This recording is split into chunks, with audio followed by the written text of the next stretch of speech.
Editing thumbnail design ಇದು ಬಹಳ important. ನೀವು ಸಪ್ಪೆ ಹೆಂಗ್ ಬೇಕಂಗೆ ವಿಡಿಯೋ ಶೂಟ್ ಮಾಡಿ ನೀವು ಕೊಟ್ಬಿಟ್ರೆ ಎಡಿಟಿಂಗ್ ಮ್ಯಾಜಿಕ್ ಅದಲ್ಲ, ಅಷ್ಟು ಚಂದ ಎಡಿಟ್ ಮಾಡಿರ್ತಾರೆ ಮ್ಯೂಸಿಕ್. ಸೊ ಅಲ್ಟಿಮೇಟ್ಲಿ ಇದರ ತಿರುಳೇನಪ್ಪಾ ಅಂತಂದ್ರೆ ನಿಮ್ಮ ಹತ್ರ ಏನಿದೆ ಅದರಲ್ಲಿ ದಿ ಬೆಸ್ಟ್ ಅನ್ನ ಏನ್ ಕೊಡೋಕ್ ಸಾಧ್ಯ ಯೋಚನೆ ಮಾಡಿ.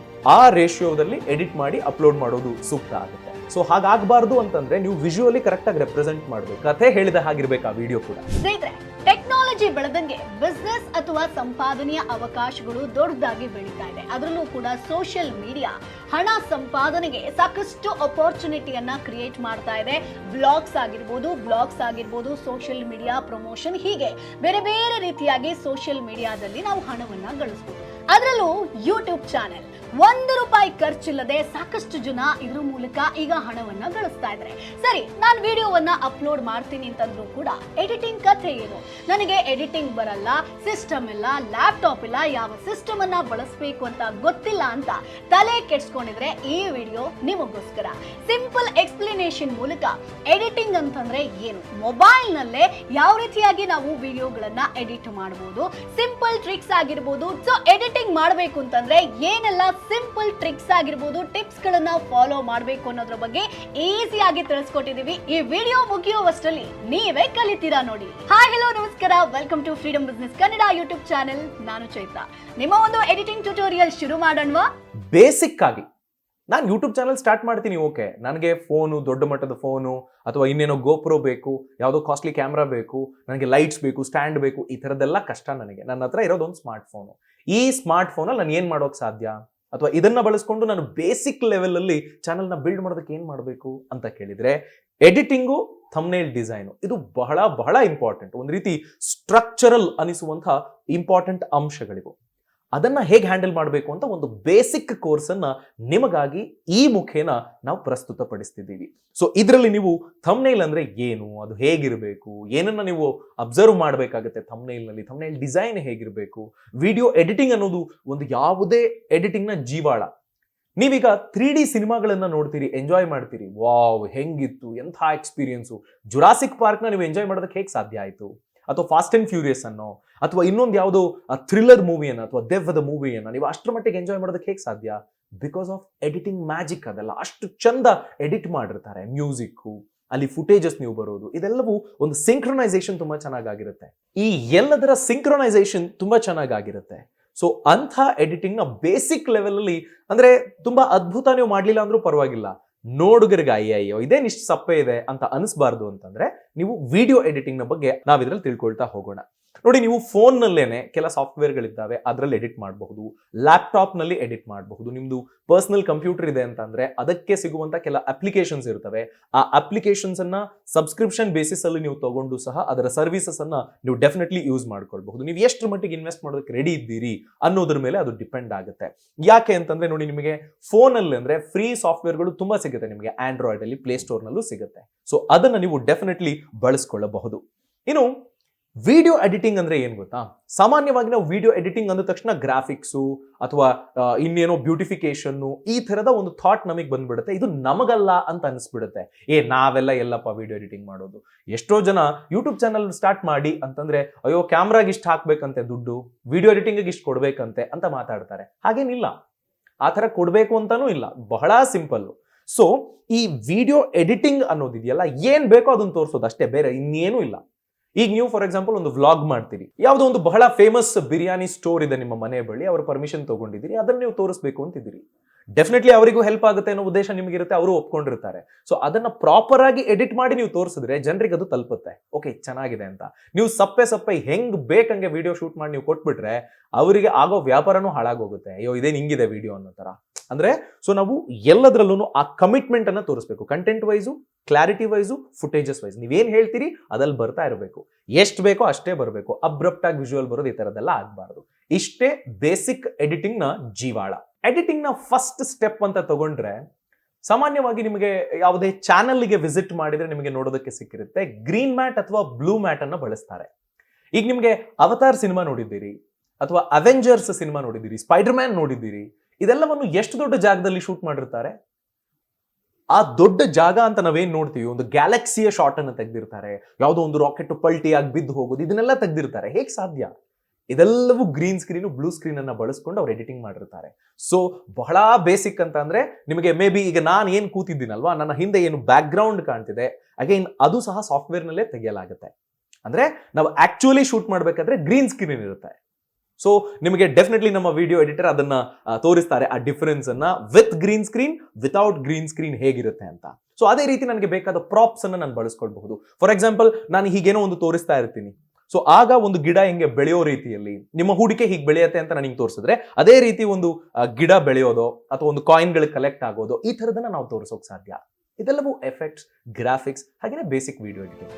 ಸೊ ಈಗ ಎಡಿಟಿಂಗ್ ಯಾಕಿಷ್ಟು ಮುಖ್ಯ, ಅದನ್ನ ಹೇಗೆ ಉಪಯೋಗಿಸಬೇಕು ಅನ್ನೋದ್ರ ಬಗ್ಗೆ ತಿಳ್ಕೊಂಡ್ರಿ. ಇನ್ನು ಮುಂದೆ ಯಾವ್ಯಾವ ಆ್ಯಪ್ಗಳನ್ನ ನೀವು ಎಡಿಟಿಂಗ್ಗೋಸ್ಕರ ಬಳಸ್ಕೊಳ್ಬೇಕು, ಯಾವ್ಯಾವ ರೇಷಿಯೋದಲ್ಲಿ ಹೇಗೆ ಎಡಿಟ್ ಮಾಡಬೇಕು ಅನ್ನೋದ್ರ ಬಗ್ಗೆ ತಿಳಿಸ್ಕೊಡ್ತೀವಿ. ಸೊ ಎಡಿಟಿಂಗ್ ಅನ್ನೋದು ಕ್ರಿಯೇಟಿವ್ ವರ್ಕ್ ಆಗಿರುತ್ತೆ. ಅದರಲ್ಲಿ ಸಾಕಷ್ಟು ಟ್ರಿಕ್ಸ್ಗಳನ್ನ ನೀವು ಕಲಿಬೇಕಾಗತ್ತೆ, ಸ್ಟೆಪ್ ಬೈ ಸ್ಟೆಪ್ ಕಲಿಬೇಕಾಗತ್ತೆ. ಇದೆಲ್ಲದರ ಬಗ್ಗೆ ನಿಮಗೆ ಮಾಹಿತಿ ಬೇಕು ಅಂತಂದ್ರೆ 2 ಗಂಟೆಗ 10 ಚಾಪ್ಟರ್ ಅನ್ನ ಒಳಗೊಂಡಿರುವಂತಹ ಕೋರ್ಸ್ ಅನ್ನ ಫ್ರೀಡಮ್ ಆಪ್ ನಿಮಗೋಸ್ಕರ ಡಿಸೈನ್ ಮಾಡಿದೆ. ಇದನ್ನ ಈಸಿಯಾಗಿ ಕಲಿತು ನೀವು ಕೂಡ ಒಬ್ಬ ಸೂಪರ್ ಎಡಿಟರ್ ಆಗ್ಬೋದು. ಅಂದ್ರೆ ಕರ್ನಾಟಕದಿಂದ ಕಾಶ್ಮೀರವರೆಗೆ ಹೋಗಿರ್ತಾರೆ ಅಂತ ಅಂದ್ಕೊಳ್ಳಿ. ಅದರದ್ದು ಒಂದು 15 ನಿಮಿಷದ ವಿಡಿಯೋ ಮಾಡಿರ್ತಾರೆ. ಸೊ 15 ನಿಮಿಷದಲ್ಲಿ ಇಲ್ಲಿಂದ ಕಾಶ್ಮೀರ್ಗೆ ಹೋಗೋದಕ್ಕೆ ಸಾಧ್ಯನಾ? ಎಲ್ಲಿ ಅವರು ಅವರ ಟ್ರಾವೆಲ್ ಅನ್ನ ಸ್ಟಾರ್ಟ್ ಮಾಡಿದ್ರು, ಎಷ್ಟು ದಿನ ಟ್ರಾವೆಲ್ ಹಿಡೀತು, ಬೇರೆ ಬೇರೆ ಕಡೆಗಳಲ್ಲಿ ಹಾದು ಹೋಗೋ ಸಂದರ್ಭದಲ್ಲಿ ಯಾವ್ಯಾವ ಡಿಫ್ರೆಂಟ್ ಕ್ಯೂಸಿನ್ ಅನ್ನ ಫುಡ್ ಅನ್ನ ಅವರು ಟ್ರೈ ಮಾಡಿದ್ರು, ಏನ್ ಡಿಫ್ರೆಂಟ್ ಅಂತ ಅವ್ರಿಗೆ ಅನಿಸ್ತು, ಕಾಶ್ಮೀರ್ಗೆ ರೀಚ್ ಆದ ಕೂಡಲೇ ಅವರಿಗೆ ಅನಿಸಿದ್ದೇನು, ಈ ತರದ ಅನೇಕ ವಿಚಾರಗಳನ್ನ ಅವರಲ್ಲಿ ಪ್ರಸ್ತಾಪ ಮಾಡಿರ್ತಾರೆ. ಏನೇನ್ ಬೇಕೋ ಅದನ್ನ ಅವರು ಕಟ್ ಮಾಡಿ ಅಲ್ಲಿ ಪ್ಲೇಸ್ ಮಾಡಿರ್ತಾರೆ. ಸೊ ನಿಮಗೆ 12 ನಿಮಿಷದಲ್ಲಿ ಎಷ್ಟೋ 1000 ಕಿಲೋಮೀಟರ್ಗಳ ಜರ್ನಿಯ ಅನುಭವ ಸಿಗುತ್ತೆ. ಇದೇ ಪವರ್ ಆಫ್ ಎಡಿಟಿಂಗ್. ಇದಕ್ಕೆ ನಿಮಗೆ ಬೇರೆ ಬೇರೆ ಆಪ್ಗಳಿದ್ದಾವೆ ನೋಡಿ. ನಿಮಗೆ KineMaster, VN, InShot, Filmora, Premiere Pro, After Effects ಅಥವಾ ಫೈನಲ್ ಕಟ್ ಪ್ರೋ ಈ ತರದ ಆಪ್ಗಳು ನಿಮಗೆ ಸಿಕ್ಬಿಡುತ್ತೆ. ಅದರಲ್ಲಿ ನಿಮಗೆ KineMaster, VN, InShot ಇಂಥವೆಲ್ಲ ನೀವು ಆರಾಮ್ಸೆ ನಿಮ್ಮ ಫೋನ್ ನಲ್ಲೇ ಎಡಿಟ್ ಮಾಡ್ಕೊಳ್ಳೋದಕ್ಕೆ ಬಳಸುವಂತಹ ಆಪ್ಗಳು. ಇನ್ನು ಲ್ಯಾಪ್ಟಾಪ್ ಅಂತ ನಾವು ನೋಡ್ಕೊಂಡ್ರೆ ಅಥವಾ PC ನಿಮ್ಮಲ್ಲಿದ್ರೆ Filmora, Premiere Pro, After Effect, FCP, Final Cut Pro ಇಂಥ ಸಾಫ್ಟ್ವೇರ್ ಗಳನ್ನ ಬಳಸ್ಕೊಳ್ತಾರೆ. ಸಿನಿಮಾ ಎಲ್ಲ ಎಡಿಟ್ ಮಾಡಿದ್ದಾರೆ FCP ನಲ್ಲಿ. ಸೊ ಎಷ್ಟರ ಮಟ್ಟಿಗೆ ಸ್ಟ್ರಾಂಗ್ ನಿಮಗೆ ಎಫೆಕ್ಟ್ಗಳು ಅಥವಾ ಬೇರೆ ಬೇರೆ ತರದ ಆಪ್ಷನ್ಸ್ಗಳು ಆ ಸಾಫ್ಟ್ವೇರ್ ಅಲ್ಲಿ ನಿಮಗೆ ಸಿಗುತ್ತೆ. ಸೊ ನೀವು ಯಾವ ತರದ ಎಡಿಟಿಂಗ್ ಅನ್ನ ಚೂಸ್ ಮಾಡ್ತೀರಿ ಅನ್ನೋದನ್ನ ನೀವು ಡಿಸೈಡ್ ಮಾಡಬೇಕಾಗುತ್ತೆ. ಸೊ ಅಲ್ಟಿಮೇಟ್ಲಿ ಇದರ ತಿರುಳೇನಪ್ಪಾ ಅಂತಂದ್ರೆ ನಿಮ್ಮ ಹತ್ರ ಏನಿದೆ ಅದರಲ್ಲಿ ದಿ ಬೆಸ್ಟ್ ಅನ್ನ ಏನ್ ಕೊಡೋಕೆ ಸಾಧ್ಯ ಯೋಚನೆ ಮಾಡಿ. ನಿಮ್ಮ ಹತ್ರ ಒಂದು ಬೇಸಿಕ್ ಸ್ಮಾರ್ಟ್ ಫೋನ್ ಇದೆ, ಅದನ್ನೇ ತಗೊಂಡು ಅದರಲ್ಲಿ ಏನ್ ಮಾಡೋದಕ್ಕೆ ಸಾಧ್ಯ ಅದನ್ನ ನೀವು ಬೆಸ್ಟ್ ಕೊಡೋದಕ್ಕೆ ಟ್ರೈ ಮಾಡಿ. ಅಥವಾ ನಿಮ್ಮ ಬಳಿ ಗ್ರಾಫಿಕ್ ಸೆಲೆಕ್ಷನ್ ಆಗಿದೆ, ಒಳ್ಳೆ ಇನ್ಬಿಲ್ಟ್ ರ್ಯಾಮ್ ಇರುವಂತಹ ಒಂದು ಲ್ಯಾಪ್ಟಾಪ್ ಇದೆ, ಅದರಲ್ಲಿ ನೀವು ಯಾವ್ದಾದ್ರು ಬೇರೆ ಸಾಫ್ಟ್ವೇರ್ ಅನ್ನ ಇನ್ಸ್ಟಾಲ್ ಮಾಡಿಕೊಂಡು ಒಳ್ಳೆ ಎಫೆಕ್ಟ್ಸ್ ಗಳನ್ನು ನೀವು ತರೋದಕ್ಕೆ ಸಾಧ್ಯ. ಈ ತರದ ಬೇರೆ ಆಪ್ಷನ್ಸ್ ಇದೆ. ವಿಡಿಯೋ ಎಡಿಟಿಂಗ್ ನಲ್ಲೂ ಬೇರೆ ಬೇರೆ ತರದ ಡಿಫರೆಂಟ್ ಎಡಿಟಿಂಗ್ ಗಳನ್ನ ನಾವು ನೋಡೋದಕ್ಕೆ ಸಾಧ್ಯ. ಅದರಲ್ಲಿ ಮೊದಲಿಗೆ ನಾನು ಹೇಳ್ತೀನಿ, ಈಗ ನೀವು ಫಾರ್ ಎಕ್ಸಾಂಪಲ್ ಯೂಟ್ಯೂಬ್ಗೆ ಅಂತ ಯೋಚನೆ ಮಾಡ್ತಿದ್ರೆ ನೀವು ಎಡಿಟ್ ಮಾಡುವಂತಹ ಸಂದರ್ಭ 16:9 ರೇಷಿಯೋವನ್ನ ನೀವು ಸೆಲೆಕ್ಟ್ ಮಾಡ್ಕೊಳ್ಬೇಕಾಗುತ್ತೆ. ಆಗ ಅದು ಯೂಟ್ಯೂಬ್ಗೆ ಪ್ರಾಪರ್ ಆಗಿ ಇರುತ್ತೆ. ಇನ್ನು ಎಡಿಟಿಂಗ್ ನಲ್ಲಿ ಇರುವಂತಹ ಡಿಫ್ರೆಂಟ್ ಅಂತ ನಾವು ಗಮನಿಸಿದ್ರೆ ಸಿಂಪಲ್ ಇನ್ ಅಂಡ್ ಔಟ್ ಹೇಗಪ್ಪ ಅಂತಂದ್ರೆ ನೀವೆಲ್ಲೋ ಒಂದ್ ಕಡೆ ಹೋಗ್ತೀರಿ. ಫಾರ್ ಎಕ್ಸಾಂಪಲ್ ಒಂದು ಸ್ಟ್ಯಾಚು ಇರುತ್ತೆ. ಆ ಸ್ಟ್ಯಾಚುವನ್ನ ನೀವು ಈಗ ಫಾರ್ ಎಕ್ಸಾಂಪಲ್ ನಮ್ಮ ದೇಶದಲ್ಲಿ ಈಗ ಚರ್ಚೆ ಆಗ್ತಿದೆ, ನೇತಾಜಿ ಸುಭಾಷ್ ಚಂದ್ರ ಬೋಸ್ ಅವರ ಸ್ಟ್ಯಾಚು ಬರುತ್ತೆ ಅಂತ. ಸೊ ನೀವು ಆ ಸ್ಟ್ಯಾಚು ಅನಾವರಣಕ್ಕೆ ಅಂತ ಹೋಗಿರ್ತೀರಿ, ಅದನ್ನ ಶೂಟ್ ಮಾಡೋದಕ್ಕೆ ಅಂತ, ಅಥವಾ ನೀವೇನೋ ಬೇರೆ ಕೆಲಸಕ್ಕೆ ಹೋಗಿದ್ರೆ ಅಲ್ಲಿ ಹೋಗಿರ್ತೀರಿ. ಅಲ್ಲೇನ್ ಮಾಡ್ತೀರಿ, ಸ್ಟಾರ್ಟ್ ಮಾಡ್ತೀರಿ. ನೋಡಿ ನಾನೀಗ ಇಲ್ಲಿ ಮುಂಬೈನಲ್ಲಿ ಇದ್ದೀನಿ, ಸ್ಟ್ಯಾಚು ಅನಾವರಣಗೊಳ್ತಾ ಇದೆ, ಈಗ ನೀವು ನೋಡೋದಕ್ಕೆ ಸಿಗ್ತಾ ಇದೆ, ಎಷ್ಟು ಎತ್ತರ ಇದೆ, ಏನ್ ಕತೆ ಅಂತ ನೀವು ಹಿಂಗ್ ಸ್ಟಾರ್ಟ್ ಮಾಡ್ತೀರಿ, ತೋರಿಸ್ತೀರಿ ಸ್ಟ್ಯಾಚುವನ್ನ, ಎಂಡ್ ಮಾಡ್ತೀರಿ. ಸೊ ನಿಮಗಲ್ಲಿ ಯಾವಾಗ ಸ್ಟಾರ್ಟ್ ಮಾಡಿದ್ರಿ ಅನ್ನೋದನ್ನ ಕಟ್ ಮಾಡ್ತೀರಿ, ಎಂಡ್ ಆದ್ಮೇಲೆ ನೀವೇನಾದ್ರೂ ಮಾತಾಡಿದ್ರೆ ಕಟ್ ಮಾಡ್ತೀರಿ. ಇಷ್ಟೇ, ಸಿಂಪಲ್ ಇನ್ ಅಂಡ್ ಔಟ್. ನೀವು ಸ್ಟಾರ್ಟ್ ಮಾಡಿರ್ತೀರಿ, ರೋಲ್ ಆಗಿರುತ್ತೆ, ನೀವು ಅಲ್ಲೆಲ್ಲೋ ಒಂದ್ ಕಡೆ ಫಂಬಲ್ ಆಗಿರ್ತೀರಿ ಅಥವಾ ಇನ್ಯಾರೋ ಅಡ್ಡ ಬಂದಿರ್ತಾರೆ, ಅದ್ ಯಾವ್ದನ್ನು ತಲೆ ಕೆಡಿಸ್ಕೊಳ್ಳೋದಿಲ್ಲ, ಏಕ್ದಮ್ ರೋಲ್ ಮಾಡ್ತೀರಿ, ಒಂದ್ 3-4 ನಿಮಿಷ ರೋಲ್ ಮಾಡಿ ಬಿಟ್ಬಿಡ್ತೀರಿ. ಇನ್ ಅಂಡ್ ಔಟ್ ಕೊಡುವುದು ಅಂದ್ರೆ ಅನ್ನೆಸೆಸರಿ ಅಂತ ಸ್ಟಾರ್ಟಿಂಗ್ ಮತ್ತೆ ಎಂಡಿಂಗ್ ಅಲ್ಲಿ ಅನ್ಸೋದನ್ನ ತೆಗೆಯೋದನ್ನ in and out, simple in and out editing ಅಂತ ನಾವು ಕರಿಬಹುದು. ಮುಂದಿನದು 2 ಕ್ಯಾಮ್ ಮತ್ತೆ 3 ಕ್ಯಾಮ್ ಎಡಿಟಿಂಗ್ ಅಂತ. ನಿಮಗೆ ಸಾಮಾನ್ಯ ಈ ಮೀಡಿಯಾ ಇಂಟರ್ವ್ಯೂಗಳಲ್ಲಿ ಗಮನಿಸಿರ್ತೀರಿ. ಈಗ ಫಾರ್ ಎಕ್ಸಾಂಪಲ್ ನಾನು ಆಂಕರ್ ಕೂತಿರ್ತೀನಿ, ನನ್ನ ಆಪೋಸಿಟ್ ಒಬ್ರು ಗೆಸ್ಟ್ ಕೂತಿರ್ತಾರೆ. ಸೊ ಗೆಸ್ಟ್ ನ ಒಂದು ಕ್ಯಾಮ್ರಾದಲ್ಲಿ ತೋರಿಸ್ತೀವಿ, ನಾನು ಒಂದು ಕ್ಯಾಮ್ರಾದಲ್ಲಿ ರೆಕಾರ್ಡ್ ಆಗ್ತಿರ್ತೀನಿ. ನಾವಿಬ್ಬರೂ ಕೂತಿರೋದನ್ನ ವೈಡ್ ಇಂದ ಇನ್ನೊಂದು ಕ್ಯಾಮ್ರಾದಲ್ಲಿ ರೆಕಾರ್ಡ್ ಮಾಡಿರ್ತಾರೆ. ನಿಮಗೆ ಮೇ ಬಿ ಈ ಇಂಟರ್ನ್ಯಾಷನಲ್ ಸ್ಪೋರ್ಟ್ಸ್ ಚಾನೆಲ್ಗಳಲ್ಲೆಲ್ಲ ಗಮನಿಸ್ಬಿಟ್ರೆ ನೀವು ಒಬ್ಬ ವ್ಯಕ್ತಿ ಮಾತಾಡ್ತಿದ್ದಾನೆ ಅಂತಂದ್ರೆ ಅವರನ್ನ 2-3 ಕ್ಯಾಮ್ರಾಗಳು ಫಾಲೋ ಮಾಡ್ತಿರ್ತಾವೆ ಬೇರೆ ಬೇರೆ ಆಂಗಲ್ ಅಲ್ಲಿ. ಸೊ ನಿಮಗದು ಎಡಿಟಿಂಗ್ ಕ್ವಾಲಿಟಿ ಇನ್ನೂ ಜಾಸ್ತಿ ಆಗ್ತಾ ಹೋಗುತ್ತೆ, ಬಹಳ ಡಿಫರೆಂಟ್ ಅನ್ಸುತ್ತೆ, ನಿಮಗೆ ತೀರಾ ಮೊನೋಟನಸ್ ಅನ್ಸಲ್ಲ. ಫಾರ್ ಎಕ್ಸಾಂಪಲ್ ನೀವು ಯೋಚನೆ ಮಾಡಿ, 20-25 ನಿಮಿಷ ಒಬ್ರು ಯಾರೋ ಸಿಂಗಲ್ ಕ್ಯಾಮ್ರಲ್ಲಿ ಮಾತಾಡ್ತಾನೆ ಇರ್ತಾರೆ ಅಂತಂದ್ರೆ ನಿಮಗೆ ಕೇಳೋದಕ್ಕೆ ಆಗೋದೇ ಇಲ್ಲ. ಒಂದ್ ಸ್ವಲ್ಪ ಹೊತ್ತಾದ್ಮೇಲೆ ಕಂಟೆಂಟ್ ಅಷ್ಟು ಚೆನ್ನಾಗಿಲ್ಲ, ಸ್ಪೀಕರ್ ಅಷ್ಟು ಚೆನ್ನಾಗಿ ಮಾತಾಡ್ತಿಲ್ಲ ಅಂತ ಅನ್ಸಿದ್ರೆ ಬೋರ್ ಅನ್ಸ್ಬಿಡುತ್ತೆ. ಸೊ ಈ 2 ಕ್ಯಾಮ್ 3 ಕ್ಯಾಮ್ ಇದ್ದಾಗ, ಅಥವಾ ನೀವು ಆ ತರದ ನೆಸೆಸರಿ ಇದ್ರೆ, ಅಂದ್ರೆ ನೀವು ಯಾರೋ ಒಬ್ರು ಫಾರ್ ಎಕ್ಸಾಂಪಲ್ ಒಂದು ಕೃಷಿ ಬಗ್ಗೆ ಎಕ್ಸ್ಪ್ಲೈನ್ ಮಾಡ್ತಿರ್ತಾರೆ, ಒಂದ್ ಕಡೆ ಎಕ್ಸ್ಪ್ಲೈನ್ ಮಾಡೋ ವ್ಯಕ್ತಿ ಇದ್ದಾರೆ, ಇನ್ನೊಂದು ಕಡೆ ಸಬ್ಜೆಕ್ಟ್ ಇದೆ. ಸೊ ಅದನ್ನ ನೀವು 2 ಕ್ಯಾಮ್ ಫುಟೇಜಸ್ ಅಲ್ಲಿ ತಗೊಂಡು ಅದನ್ನ ಎಡಿಟ್ ಮಾಡಬಹುದು. ಹೆಂಗೆ ಅಂದ್ರೆ ಒಂದು ಕಡೆ 2 ವಿಂಡೋ ಇರುತ್ತೆ. ಒಂದು ವಿಂಡೋದಲ್ಲಿ ಮೆಂಟರ್ ಬರ್ತಿರ್ತಾರೆ ಅಥವಾ ಮಾತಾಡೋರು ಬರ್ತಿರ್ತಾರೆ, ಇನ್ನೊಂದು ವಿಂಡೋದಲ್ಲಿ ಅವ್ರು ಏನ್ ಮಾತಾಡ್ತಿರ್ತಾರೆ ಅದನ್ನ ಕ್ಲಿಯರ್ ಆಗಿ ತೋರಿಸಲಾಗುತ್ತೆ. ಸೊ ನಾವು ಶೂಟ್ ಮಾಡ್ಬೇಕಾದ್ರೆ ಒಂದೇ ಕ್ಯಾಮ್ರಾ ಇದ್ರೆ ಒಂದ್ ವೇಳೆ ಮೆಂಟರ್ನ ಫುಟೇಜ್ನ ಅಥವಾ ಏನು ಅವ್ರ ಸಬ್ಜೆಕ್ಟ್ ಇರುತ್ತೆ ಅದು ಎರಡನ್ನೂ ನಾವು ಬ್ಯಾಲೆನ್ಸ್ ಮಾಡೋದಕ್ಕೆ ಆಗೋದೇ ಇಲ್ಲ. ಸೊ ಎಲ್ಲೋ ಒಂದ್ ಕಡೆ ನಮಗೆ ಡೆಫಿಸಿಟ್ ಆಗ್ಬಿಡುತ್ತೆ. ಸೊ ಹಾಗಾಗಬಾರ್ದು ಅನ್ನೋ ಕಾರಣಕ್ಕೆ ತುಂಬಾ ಎಫೆಕ್ಟಿವ್ ಕಮ್ಯುನಿಕೇಶನ್ ಆಗಬೇಕು ಅಂತ 2 ಕ್ಯಾಮ್ 3 ಕ್ಯಾಮ್ ಅನ್ನು ಬಳಸ್ಕೊಳ್ಳೋದಿದೆ. ಆ ತರದೊಂದು ಎಡಿಟಿಂಗು.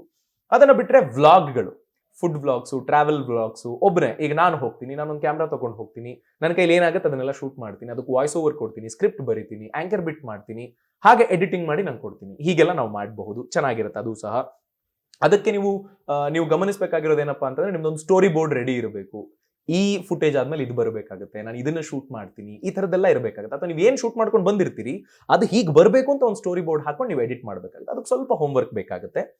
ಇನ್ನು ಮಿಕ್ಕಿದ್ದು ಈ ಟೆಕ್ಸ್ಟ್ ಬೇಸ್ಡ್ ಎಡಿಟಿಂಗ್ ಬರುತ್ತೆ. ಟಾಪ್ 10 ಕ್ರಿಕೆಟರ್ಸ್ ಅಂತ ಏನಿಲ್ಲ, ಆ ವ್ಯಕ್ತಿ ಬರೋದೇ ಇಲ್ಲ ಸ್ಕ್ರೀನ್ ಮೇಲೆ, ಯಾರು ಮಾತಾಡ್ತಿರ್ತಾರೆ ಅವರು 10 ಇಮೇಜ್ ತಗೊಳ್ತಾರೆ, ಆ 10 ಇಮೇಜ್ ಬಗ್ಗೆ ಇಂಪಾರ್ಟೆಂಟ್ ವಿಚಾರಗಳನ್ನು ಹೇಳ್ತಾ ಹೋಗ್ತಿರ್ತಾರೆ.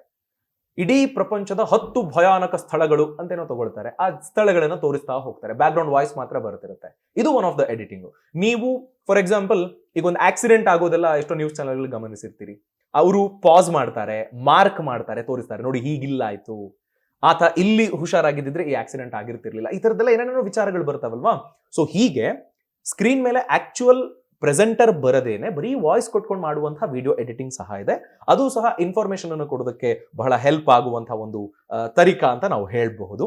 ಇನ್ನು ಒಂದು ವೇಳೆ ನೀವು FB ಮತ್ತೆ ಇನ್ಸ್ಟಾಗ್ರಾಮ್ಗೆ ಅಂತ ಶೂಟ್ ಮಾಡ್ತೀರಿ ಅನ್ನೋದಾದ್ರೆ ಅದ್ರಲ್ಲಿ ರೇಷಿಯೋ ಚೇಂಜ್ ಆಗುತ್ತೆ ಅಷ್ಟೇ. 1:1 ರೇಷಿಯೋ ನೀವು ಸೆಲೆಕ್ಟ್ ಮಾಡ್ಕೊಂಡಿದ್ದೆ ಆದ್ರೆ ಫೇಸ್ಬುಕ್ ಮತ್ತೆ ಇನ್ಸ್ಟಾಗ್ರಾಮ್ ರೀಲ್ಸ್ಗೆಲ್ಲ ನೀವು ವಿಡಿಯೋಸ್ಗಳನ್ನ ಅದರಲ್ಲಿ ಅಪ್ಡೇಟ್ ಮಾಡಿ, ಅಂದ್ರೆ FB ಮತ್ತೆ ಇನ್ಸ್ಟಾಗ್ರಾಮ್ ರೀಲ್ಸ್ಗೆಲ್ಲ ನೀವು ಆ ರೇಷಿಯೋದಲ್ಲಿ ಎಡಿಟ್ ಮಾಡಿ ಅಪ್ಲೋಡ್ ಮಾಡೋದು ಸೂಕ್ತ ಆಗುತ್ತೆ. ಇನ್ನು ಟಿಕ್ ಟಾಕ್, ಮೋಜು ಅಥವಾ ಬೇರೆ ತರದ ರೀಲ್ಸ್ ಅಂತೆಲ್ಲ ನೀವು ಗಮನಿಸಿದ್ರೆ ಆಲ್ಮೋಸ್ಟ್ 9:16 ರೇಷಿಯೋವನ್ನ ನೀವು ಸೆಲೆಕ್ಟ್ ಮಾಡ್ಕೊಳ್ಬೇಕಾಗುತ್ತೆ. ಇನ್ನು IGTV ವಿಡಿಯೋಸ್ಗೆ 16:9 ವಿಡಿಯೋಸ್ಗಳನ್ನ ಅಪ್ಲೋಡ್ ಮಾಡಿದ್ರೆ ನಿಮಗೆ ಬಹಳ ಅನುಕೂಲ ಆಗುತ್ತೆ.